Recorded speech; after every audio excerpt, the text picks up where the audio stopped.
I just want to start this off by saying I want Star Citizen to be successful. I enjoy Star Citizen. It has a ton of potential, and I'm aware of how they fund their game.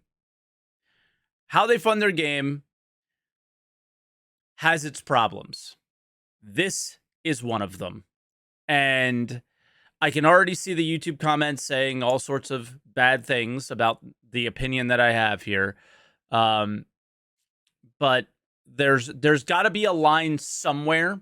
And if we haven't already crossed it, we are quickly approaching it with continuing to release significantly sized ships. It doesn't have to necessarily be capital, and not delivering any of them to the game yet, aside from the smallest ones. Right? So it's or smaller ones. Like, we don't have Idris yet, we don't have Jat, like that kind of scenario. That's what I'm talking about. So yeah, I haven't watched this yet. We've watched the intro about 10 times. If you guys watched on Twitch, you know what happened. It just seems unsustainable is a good word. Yes. So here we go. Inside Star Citizen Galaxy class. Multi-role ships in the persistent universe, by their very nature of the name, give you that flexibility. They're intended to let you experience almost every part of the game. You can change between deciding to go off to a random planet and do some cargo missions, to changing your mind and decide to do bounty hunting and bringing a bounty back and put them in your hole. Okay. So now, as we're on the verge of getting into more lawless systems like Pyro, I think multi-role is a great advantage to have, because you don't know what's lurking around the corner and you'll be able to react to whatever comes at you. It's still insane to me that you have a bunch of developers who should be talking about like the effort they put in to make the ship and what the ship does for the player, but instead they sound like car salesmen. And that's why we're introducing the Constellation's why we need it, big brother, the RSI Galaxy. So the Constellation's big brother. This looks nothing like a constellation. The RSI Galaxy is a multi-role vessel with true modularity that has different sections of the middle of the ship that can be changed out to support significant and real gameplay loops.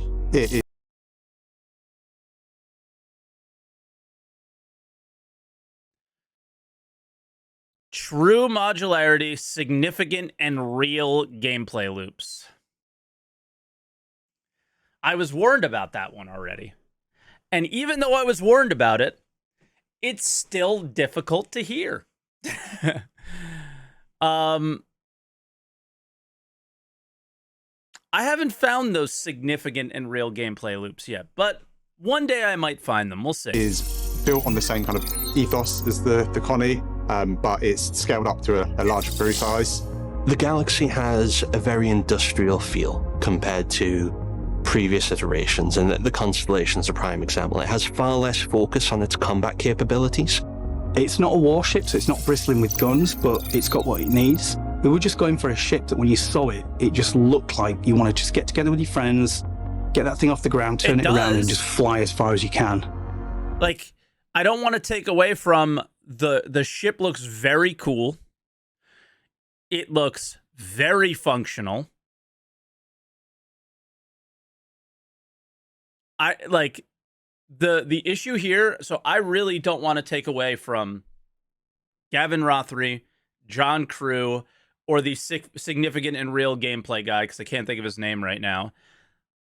Good work. Seems like a good idea. Seems like pretty cool, But then there's that other aspect of it of, fucking when are you going to make it?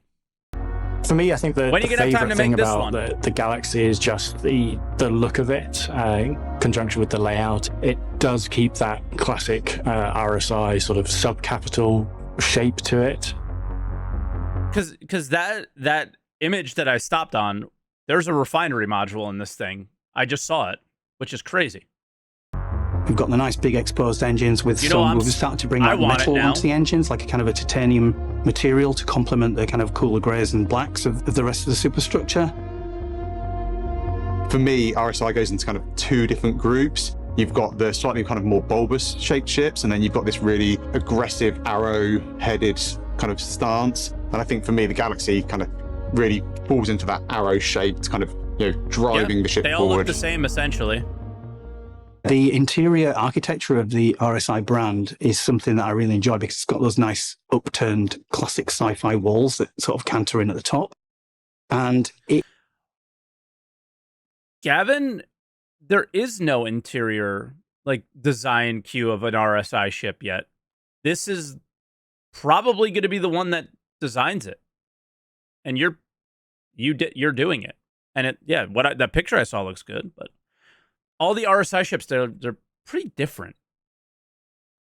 Yeah, the Connie's like that, just with the doors, but there's so much more that is going to be the design language for RSI in the future. Probably, if this is the first ship out of the Polaris, Perseus, and Galaxy that's going to happen with RSI, this is the one that's going to decide whatever the ones that come out next look like. And then maybe Connie remakes. It is a bit of a challenge designing those because it means they need a bit more room inside the vessel. So you just got to make sure you've got a bit more space. But when you've got a bigger ship like the Galaxy, there's enough room in there to get your accommodation for your 6 players, all your functional habitation and recreation and all your kind of crew positions and everything. There's enough room to do that and have these cool extra wide corridors with a nice architecture. Starting at the bridge, it's a central bridge that looks down onto the main part of the ship. Like, when have we seen an RSI bridge like this? On the top deck, you have the habitation section. So you'll have a shared habitation space, and then moving further back, you have individual bedrooms, as well as the captain having their own office as well as bedroom. Okay. Behind that, you have the engineering section that looks down onto the hangar area. And it's probably one of my favourite parts of the ship, because it has a nice look down onto the actual hangar, which is a rear loading hangar, which is look downs are cool. Really cool in my opinion. The floor beneath that is where the module is, within the centre of the ship. It's a relatively large space for the different modules Bengals you might need. Yeah, but we don't know how far along it is. Connecting to the module section, there's the hangar. Okay. So the 3 modules that are available are a cargo module, which increases the cargo capacity of the ship significantly. Whoa. Look at this top thing. I don't know if this will stay, but this is moving cargo. These things will move cargo on and off a ship. That's kind of cool. There's a refinery module, which it's got a sweep mechanism with the underneath where the cargo ramp opens, and we've got the saddlebag deposit. So this thing's going to work really well with something like a prospector. Cool. And then the last one is a medical module. The medical module is split into 2 halves. So in the very center, there's a lift that'll bring you up. So if there's anyone injured in a vehicle, you can get them straight into the actual medical wings. Alternatively, you can use the hangar at the back to fly someone in and unload them into the actual Galaxy. Inside the actual medical wing, you have an assault. Again, I don't want to take away from the idea. The idea seems great. They have lots of great ideas. It's the execution of all their ideas. I mean, Star Citizen, all it's been is a great idea. It's the execution on the idea is what we have issues with. Of different tiered med beds for whatever injury the person might have sustained. Although it's been a while since we've showed off a modular ship or released any new ships that were modular, it isn't something that we wanted to move away from. Modular ships have a unique place in the universe because it helps push the multi-crew and multi-role ship. It's part of the There's been so many times where they got away from modularity because they couldn't do it, right? I remember there was like this thing about modularity where they were like, yeah, they made some excuse about why they couldn't do it. So then instead of selling a small module on a ship, they sold different variants of a ship. It was total bullshit. We all knew it at the time, but yeah, I think maybe it was the BUK or whatever. That was a kind of valid one because BUKs were like not modular. It was like it was getting too crazy. I think they did need to rein back the BUK idea, but weren't the Avengers supposed to be modular? like way back when the Avengers were supposed to be modular. If I remember, they thought about making the Cutlass module modular. So there was like, yeah, there was a lot of things like that just never happened, and now all of a sudden, you know, it's okay. Reason why there's been less emphasis on multi-role ships in the universe recently. Now that we're getting closer to being able to deliver it, it's something we want to start revisiting again. The RSI Galaxy is perfect for a group of... Yeah, and I think there's been work being done on a ship that I remember them talking about how problematic it was with modularity, or just the ship in general, which was the Retaliator. Retaliator was always meant to be the first ship to deliver modularity, and I saw it in a monthly report at some point. So, yeah. Friends who want to be able to try lots of different aspects of the game and not limit themselves to one individual part, who one day might decide that them and all their friends are going to go out and do a load of mining and refining, making lots of money from gathering resources. Yeah. But then the next day might decide that they want to do some cargo hauling across the verse. Oh, that's so they go from one system to another, transporting huge amounts of goods. The next day they might decide that them and their friends want to have a battle, so they need someone to be able to heal people. It's a ship that allows them to experience most of the game without limiting themselves. Oh, this is hilarious. So people saw this. So I made a tweet that this is the most likes I've ever had on Twitter ever. Okay, I don't post on Twitter. If I do, it's a picture of my cat where I say my cat's better looking than you as a human, and stuff like that. Like, my cat's very pretty. Okay, but like that's all I really post. I don't really post anything else. This is like a Lego model in comparison to spaceships, right? Like, look at the engine lights and shit. This ship is not coming in. It literally says concept model. The amount of people that were like, I think this is going to go flight ready. I'm like, holy shit. Yeah, this is the hologram that you see at IAE. That's what it is. They made the hologram model that you're going to see at IAE today. Look, it's landed and the engines are still firing like they're going 1,000 miles an hour.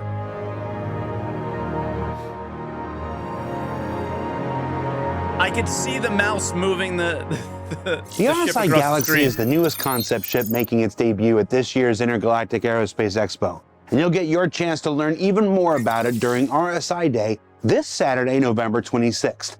But the Galaxy isn't the only rumored vehicle to arrive at this year's event. No. Anvil Day brought with it the brand new C8R Pisces, the space ambulance that some requested and many others never knew they quite wanted. Let's find out more as this IAE ISC continues. All right, so now before we move into that, let's continue on to the Galaxy a little bit. There are a lot of very large ships. There are a lot of modular ships. And at some point, when is it okay to take people's money, use it on a game that they're not paying for, right? Squadron 42, and then release another ship that has the same uniqueness in a way, like modular. You know, there's a few modular ships. I think if I was a Caterpillar owner, and I am, I would be quite upset looking at this because, man, where are my Caterpillar modules? Like, it's such a weird thing because if you sold Caterpillar modules and just kept selling them throughout the years, CIG would make a lot of money on those. So it's kind of a weird thing of like, are you malicious or are you ignorant or whatever, right? Like, there's this weird thing of like, if you can apply ignorance to a wrongdoing, maybe not apply malice, but there's definitely some problems here, right? And like I said earlier, there's a line. If we haven't crossed it, we're approaching it. And the line is to continue to release an image of a ship, just a picture of a ship, and that's it. and then have no accountability of when you're going to release that ship, when that ship approximately would get delivered. Obviously, things get delayed. The Banu Merchantman delay does not bother me in the slightest. It was very clear on the SCL. Somebody quit. Somebody left. Maybe they found their dream job. Maybe, like this has happened over the years. This stuff happens. They get the ball rolling again, and CIG has been just fine every single time this happens. Like, there's no alarms that need to go off. I mean, I think CIG is known to not pay their employees as well as everyone else. So maybe they should. That might be a good thing, but I don't know. But if they did that, maybe they would have to sell more images of ships that they can't deliver, right?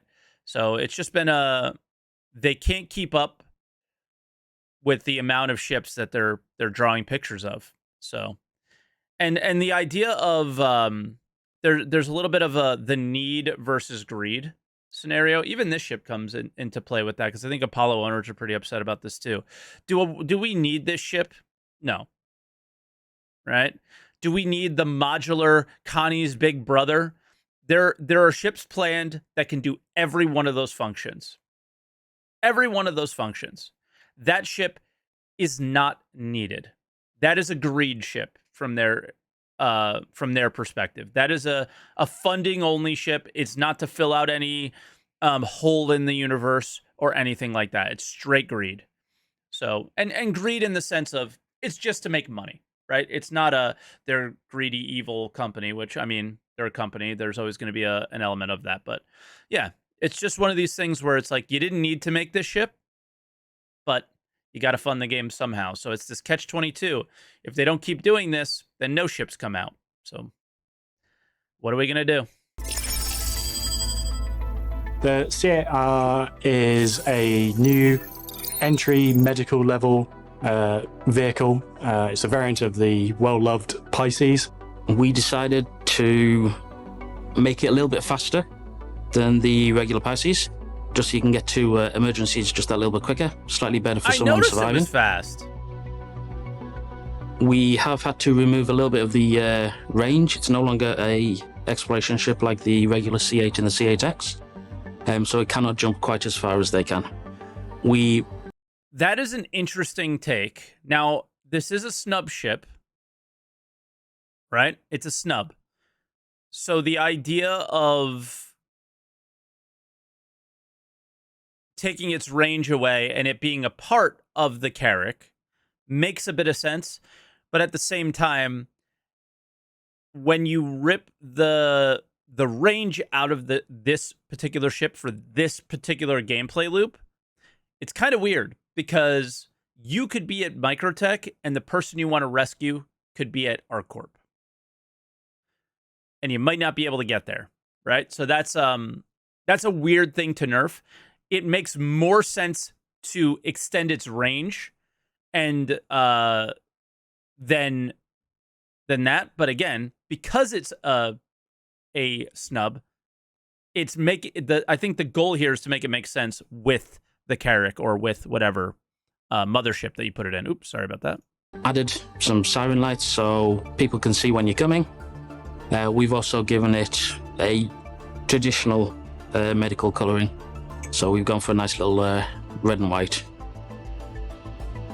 The C8R I got the blue. is a variant of the Pisces, so it benefits from the paints that exist for the Pisces itself can be used on that, and the reverse is also true. So some of the more medical themed paints can also be put on the base one, which I'm sure people will find various interesting ways of using and misusing. We have gone for a very clean style on the inside. When you step in through the ramp, you'll notice that there is some of the decontamination ports towards the bottom of the area. There's then a large frosted glass door that will open up. We have, the off to the right, a tier 3, a medical bed. They did so much with so little space. And off to the left, we've got some storage. We've got a fridge for you that's stocked up with a couple of meds for you when you get the ship. We've had to remove one of the jump seats that came with the regular C8. Totally fine. However, that's been replaced with the medical terminal. Dude, it's a perfect little two-person ship. You got your pilot and you got the person triaging in the back. A great partner to the Carrack, which obviously has a tier 2 medical bed. Yep. So now Carrack owners can use C8Rs as sort of a advanced medical scout to be able to ferry injured people back for further treatment. I can see people using it for going out to bunker missions, just getting out there, doing all the murdering that they do, getting all the stuff back into Pisces, and then making sure that any nicks, cuts, grazes, or broken arms that they've got fixed before they move on to the next location. Yep. The C8R is obviously for those sort of players who want to support other players in the game. It's never going to win a combat fight. It doesn't have the durability to last in engaged combat. But it is there primarily and almost solely to rescue injured players or NPCs and keep them alive long enough to get them to somewhere to heal more severe injuries. So what did we learn this week? Well, we learned that specialized vehicles will always have their place in the persistent universe, but that a more rounded, multi-role experience might just be what's needed out there in the less civilized regions. Not needed, but I think groups of players would really enjoy it, but we don't need them. That the Galaxy isn't just the Connie's big brother, but a return of player-facing modularity and potential harbinger for that system's future development. And that fuck off. Fuck off. That is the shitty comment. That of all the things that is what you don't say to the backers. That is what you don't say. Let me explain if you don't understand. There has been many modular ships up to this point. I'll play it again so you guys can hear it. And maybe you understand why I'm upset at this. Be what's needed out there in the less civilized regions. Didn't catch it. That the Galaxy isn't just the Connie's big brother, but a return of player-facing modularity and potential harbinger for that system's future development. A potential harbinger for that system's new development. So what he's saying is guys, this is the one we're going to actually use to build modularity. When, that's funny, the Titan was the one that we were going to use. Oh, wait. Then it was the Retaliator. Then it was the Caterpillar. Then it was the Vanguard. Now it, right? And like, this has been said before. Don't buy this fucking bullshit. All right? Do not buy this bullshit. Because it's already being worked on with the Retaliator. The Kraken's not modular, I don't think. Carrack? Aren't the bays at the bottom modular? The cargo bays? They could be like science or something? Yeah. So there's been a lot of modular things that have come out. And this is the one, all of a sudden, this image of a ship is the one that you're going to actually work on when you have ships in-game already. Don't buy this bullshit, okay? That was a shitty comment. That should be taken back. That might have been taken out of context by me. I don't know how, but yeah. He even said a potential harbinger, like leaving the door open and stuff. It's just so weird. And that the new C8R Medical Pisces isn't just a standalone ambulance, but a solid addition to any ship with a hangar that can support it. Yes. Now, if you watched last week's Star Citizen Live cool. IAE 2952 Super Talk Spectacular, you might have heard me mention about us finally pulling the curtain back on the Polaris internal layout rework this week. And here's where we have sort of a good news and bad news type situation. Again. The bad news is that the shortened Thanksgiving holiday this week means we weren't quite able to get that going where we wanted it to be for this show. But the good news is that we'll have plenty of time to explore the new Polaris concept layout next episode. So hopefully with even a more in-depth look than we would have managed this week. So stay tuned for that. For Inside Star Citizen. Yeah, isn't he in the UK? I'm confused. Listen, I'm Jared Huckabee. Happy. Or is it possible that I think if I remember correctly, if there's a UK holiday, the US team's off, and if there's a US holiday, the UK team's off. Thanksgiving to those who celebrate, and we'll see you all here next week. I'm pretty sure. Maybe some of the teams in the USA. I don't remember. But yeah, they're like company holidays instead of like where you live kind of thing. But anyway, here's what I'll say to this Galaxy thing. In a perfect world, what I'd love to see from CIG is showing us the concept of the Galaxy. Hype it up. It's fucking cool. Hype it up. Allow me to buy it when you deliver it. I'll buy it when you deliver it. There's nothing wrong with, like, at this point, there's nothing wrong with that. I think what we need to stop doing is releasing concepts for sale. I think you can hype the concept up, but don't sell it. Sell it when you deliver it. Deliver ships, we'll buy them, and that's it. Like, that's at the point where it's at. And here's how I look at it, is you don't have to buy it. Yes, agreed. And even more so, the FOMO feeling. If you're willing to spend, what do you think this thing's going to cost? 3, 5, 10, 3, 5, 600, something like that? Somewhere in that range, probably, right? In between $300 and $600. Somewhere in that range. Maybe more, who knows? It doesn't matter. If you're willing to spend that much money on a spaceship, the concept price of it being a little bit cheaper, it doesn't matter. So if you bought it for $600 and it's going to be $650 and $20 for every module, buy it when it comes out. You know, and that's how I look at it. And the discount should be the first week that it's out, sell it for discount, and then after that, or you know, the same way they do the when you buy it in game a month later or a patch later. Well, for the first quarter that the ship is out, have it at that sale price, and then after that, put it at the regular price. You know, but they want to do all this limited and all this stuff. Oh, it's only for sale right now. It's in concept, and do these really shitty marketing strategies. And the problem is that you're stacking shitty marketing strategies and FOMO and kind of the evil nature of running a business on top of essentially what feels very even more gross of the take the money, use it somewhere else on Squadron 42, and then not deliver the ship in a timely manner, right? So it's like this weird scenario. Like it's just an icky, ugly situation that obviously the game needs to keep getting funded, but it's just an icky thing, and I refuse to engage in images of ships, but I absolutely have no problem putting something down, melting something if I really want it, buying something when it's out.